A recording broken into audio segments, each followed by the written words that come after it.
భూభారతిలో కాస్తు కాలం పునరుద్ధరించిన రాష్ట్ర ప్రభుత్వం పేదలకు భరోసా ఇచ్చే ప్రయత్నం. ధరణిలో తీసేసిన గత బీఆర్ సర్కారు హక్కులు కోల్పోయిన లక్షలాది మంది రైతులు, దొరలు, దేశ్ముఖులకు పాస్బుక్లు, ఆ భూములు కొనుగోలు చేసిన బడాబాబులు అనుభవదారు కాలం పునరుద్ధరణపై బీఆర్ఎస్ అభ్యంతరం అంటూ చూస్తా ఉన్నాం. సో అనుభవదారు కాలం పునరుద్ధరణపై బీఆర్ఎస్ అభ్యంతరం అట అంటే అర్థమవుతుంది కదా ఏ విధంగా అనుభవదారులు ఎవరైతే ఉన్నారో ఆ కాలాన్ని తీసేసి ఈరోజు చాలా పెద్ద ఎత్తున ఈరోజు కేసీఆర్ చేసినటువంటి భారీ కుంభకోణమే ధరణి. అది ధరణి కాదు, దొర కోసము తీసుకున్నటువంటి ఈరోజు ఆ యొక్క అప్లికేషన్ తప్ప ఏది లేదు ఇక్కడ చట్టం. సో మీకు చాలా చాలా సందర్భాలు చెప్పినా, ఇప్పుడు కూడా చెప్తా ఉన్నా, మళ్ళీ ఒక్కసారి చిన్న వివరించే ప్రయత్నం చేస్తా. ఈరోజు 2017లో ఆనాడు ఈరోజు ఆ చట్టంలో ఉన్నటువంటి అనుభవదారు కబ్జాదారు కాలంను తీసివేయడం జరిగింది.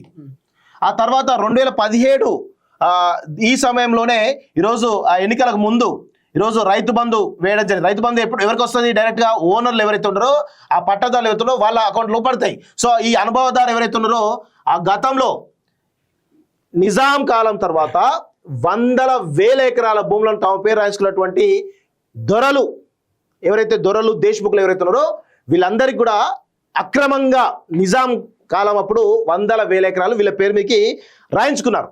సో ఆ క్రమంలో ఈరోజు ఆ దొరలు ఏ విధంగా మన గ్రామాల్లో ఉన్నటువంటి పల్లెల్లో ఉన్నటువంటి ప్రజలపైన ఏ విధంగా ఈరోజు ఇబ్బంది పెట్టినో తెలుసు. ఆ క్రమంలోనే మన రాష్ట్రంలో ముఖ్యంగా నక్సలిజం చాలా పెద్ద ఎత్తున వచ్చింది. ఈ నక్సలిజం తోటి దొరలకు వ్యతిరేకంగా వచ్చిందే నక్సలిజం. ఆ నక్సలైట్లు ఏంటంటే ఈరోజు ప్రజలను పిక్కు తిన్నటువంటి దొరల దేశ్ముఖులను ఈరోజు ఊర్లోంచి తరిమి కొట్టి ఆ భూములను ఈరోజు అక్కడ ఉన్నటువంటి బీసీ, ఎస్సీ, ఎస్టీ, మైనార్టీకి సంబంధించినటువంటి పేద ప్రజలకు పంచడం జరిగింది. కానీ ఇక్కడ ఏమైంది, వీళ్ళ యొక్క ప్రభావం వల్ల దొరలంతా కూడా ఈరోజు హైదరాబాద్కు, అమెరికాకు, అక్కడికో పారిపోయారు. సో వీళ్ళందరి భూములు ఎవరంటే ఓన్లీ కేవలం కేసీఆర్ సంబంధించిన సామాజిక వర్గానికి ఎక్కువ భూములు ఉంటాయి. ఈరోజు ఒక దొర భూములు ఎన్ని ఉంటాయి ఒకసారి మీరు ఊర్లో చూడండి. 500 ఎకరాలు, 1000 ఎకరాలు, 100 ఎకరాలు, ఇంత తప్ప ఇంతకు మించే ఉంటుంది తప్ప ఎవరికి 100 ఎకరాలు కానీ తక్కువ ఉండవు. 100 ఎకరాలు, 500 ఎకరాల భూములు ఉంటాయి. సో దీన్ని అంతా గమనించే కేసీఆర్ తెలంగాణ వస్తే ఈ భూములని మనం వెక్కి తీసుకొని చెప్పేసి తమ సామాజిక వర్గ లబ్ధి చేకూర్చేలా ఈరోజు తెలంగాణ ఉద్యాన్ని పకడ్బందీగా నడిపిండని మేము ప్రధానంగా ఆరోపిస్తా ఉన్నాం. సో ఇక్కడ ఏమైతుంది, రైతు బంధు వేసేసి ఈ దొరలకు ఎప్పుడైతే 30-40 ఏళ్ళ కింద 1970 to 90 మధ్యలో 1975 to 90 మధ్యలో ఈరోజు ఈ భూములు వంచడం జరిగింది. సో ఆ క్రమంలోనే ఈరోజు తెలంగాణ రావాలంటే డిమాండ్ దొరల నుంచే వచ్చింది.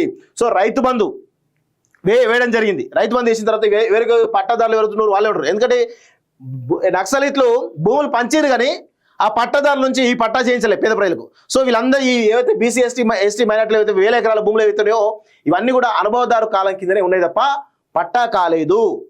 సో దాన్ని క్యాచ్ చేసుకునేందుకు కేసీఆర్ ఈ రైతు బంధు వేసి దొరలకు అఫీషియల్ చేసిండు. ఆ తర్వాత ఏం చేసిండు, విఆర్ఓ వ్యవస్థ రద్దు చేసిండు. ఈ విఆర్ఓ ఎందుకు రద్దు చేసిండు అంటే గ్రామాలలో విఆర్ఓలకే ఏ ల్యాండ్ ఎవరిది అనేది ఒక అనాలజీ ఉంటుంది, వేరే వాళ్ళకు ఉండదు. ఎంఆర్ఓకి ఉండదు, ఎవరికి ఉండదు. ఓన్లీ విఆర్ఓలకు మాత్రమే ఈ భూమి అరే ఈ పలానా నగేష్, ఈ భూమి పలానా శ్రీనివాస్ అని చెప్పేసి ఓవరాల్ చెప్పగలుగుతారు. సో వాళ్ళుంటే ప్రమాదం అవుతుందని తెలిసి చాలా తెలివిగా ఇగో ఈ వీళ్ళ వ్యవస్థను రిమూవ్ చేయడం జరిగింది. ఆ తర్వాత ధరణి తీసుకొచ్చేసి ఇక అఫీషియల్గా ల్యాండ్ రికార్డ్స్లో ఈ దొరల పేర్లు వచ్చేసి ఈ ధరణి పాస్బుక్లు అనేవి కూడా శాంక్షన్ చేయడం జరిగింది. ఇది అసలు హిస్టరీ.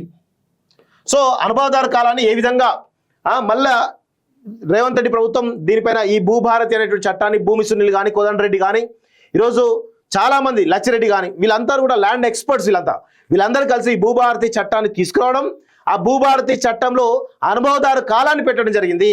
సో ఇది అసలు స్టోరీ మిత్రులారా. ఇది ఎవరికి తెలియదు. ఈ కుట్ర కేసీఆర్ చేసిన కుట్ర వల్ల కొన్ని లక్షల ఎకరాల భూములను బీసీ, ఎస్సీ, ఎస్టీ, మైనార్టీలు కోల్పోవడం జరిగింది. అవి మళ్ళా దొరపాలు కావడం జరిగింది. దీన్ని తెలంగాణ సమాజం ముఖ్యంగా బీసీ, ఎస్సీ, ఎస్టీ, మైనార్టీలు గమనించాలి. మళ్ళీ అనుభవదారు కాలాన్ని తీసుకొస్తా ఉంటే బీఆర్ఎస్ అభ్యంతరం వ్యక్తం చేస్తాం. ఎందుకు అంటే ఈరోజు మళ్ళీ ఆ భూములు దొరల భూములు మళ్ళా పేదవాళ్ళ పాలైతే కాబట్టి ఈరోజు భయపడతా ఉన్నారు, బాధపడతా ఉన్నారు. అంటే వీళ్ళకు బీసీ, ఎస్సీ, ఎస్టీల మీద ప్రేమ లేదు. బీసీ, ఎస్సీ, ఎస్టీ, మైనార్టీలు అంటే ఈరోజు ఈ దొరలకు చిన్న చూపు.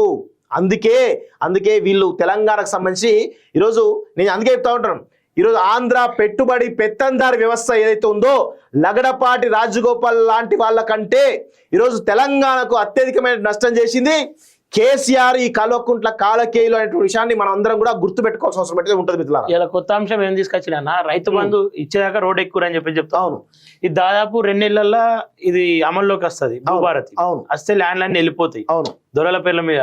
అంతలోపు అట్లీస్ట్ ఈ లాస్ట్ పైసలన్నా వసూలు చేసుకుందాం అన్న ప్రయత్నంలో అవును. దయచేసి రైతు భరోసాను దయచేసి అందరికి కూడా వస్తుంది. ఎవరు కూడా టెన్షన్ పడదు. సరే కొంత అటు ఇటు కావచ్చు, ఎందుకంటే చాలా రకాల దుర్మార్గాలు గత 10 ఏళ్ళు ఈ కల్వకుంట్ల కాలకేలు చేశారు కాబట్టి ఆ యొక్క దుర్మార్గాలను మనం సరి చేసుకోవాల్సిన అవసరం ఉంటుంది. దానికి అందుకే ఇంత సమయం పడతా ఉంది.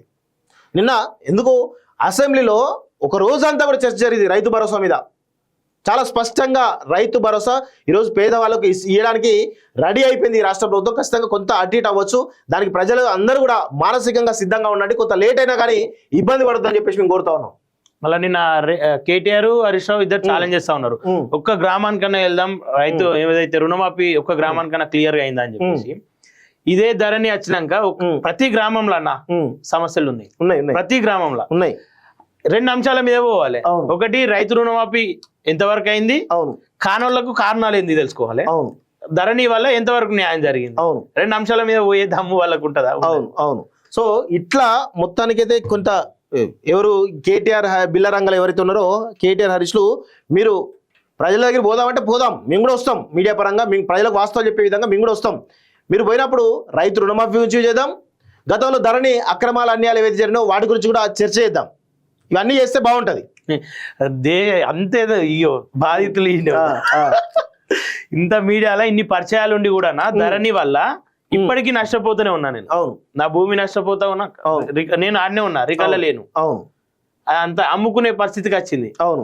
మూడో వంతుకు అంటే ₹1,00,000 ఉంటే దాన్ని 10,000 20,000 అమ్ముకొని వాళ్ళే కోట లీగల్ గా కొట్లాడని. అంటే చాలా మంది రైతులు అన్న దాని మీద కొట్లాడే స్తోమత లేక, కోర్టుకు వెళ్లే స్తోమత లేక దాన్ని అవుట్ రైట్ కి ఎంతకో అమ్మేసుకోవడం. అది మళ్ళీ ఓలుకుంటారు అన్న, వీళ్ళే దొరలే కొంటారు. వాళ్ళే ఇష్యూ క్రియేట్ చేస్తారు, వాళ్ళే ఇబ్బంది పెడతారు, మళ్ళీ వాళ్ళే ఇదంతా లీగల్ ఇష్యూ మీతోటి కాదు అని చెప్పేసి మనం అమ్ముకోవాలన్న పరిస్థితి తీసుకొచ్చి దాన్ని ఓలకొకరికి అమ్మేయాలి. ఓలకి అమ్మేయాలి, మళ్ళీ వాళ్ళే దిక్కాడ. అవును, ఇట్లుంది పరిస్థితి.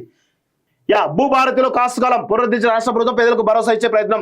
ధరణిలో తీసేసిన గత బీఆర్ సర్కారు హక్కులు కోల్పోయిన లక్షలాది మంది రైతులు, దొరలు, దేశ్ముఖులకు పాస్బుక్లు, ఆ భూములు కొనుగోలు చేసిన బడాబాబులు, అనుభవదారు కాలం పునరుద్ధరణపై బీఆర్ఎస్ అభ్యంతరం అంటూ చూస్తా ఉన్నాం. సో అనుభవదారు కాలం పునరుద్ధరణపై బీఆర్ఎస్ అభ్యంతరం అంటే అర్థమవుతుంది కదా ఏ విధంగా అనుభవదారులు ఎవరైతే ఉన్నారో ఆ కాలాన్ని తీసేసి ఈరోజు చాలా పెద్ద ఎత్తున ఈరోజు కేసీఆర్ చేసినటువంటి భారీ కుంభకోణమే ధరణి. అది ధరణి కాదు, దొర కోసము తీసుకున్నటువంటి ఈరోజు ఆ యొక్క అప్లికేషన్ తప్ప ఏది లేదు ఇక్కడ చట్టం.